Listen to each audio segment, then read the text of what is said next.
Nagluto tayo ng minudin saka sinigang na pata. Kaya natin ang gulay. Sinigang na pata. Nilagay na natin.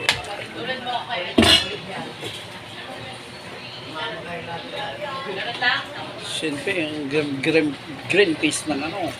Ayan, green peas na bulol na doon. Yung mga kayo doon, suave yung nabinigyan natin. Yan ang mini din.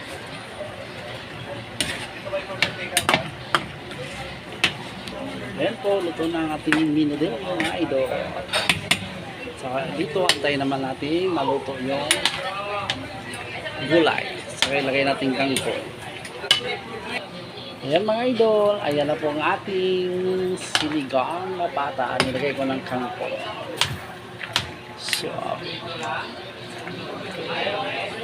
5 kilos na sinigang for today.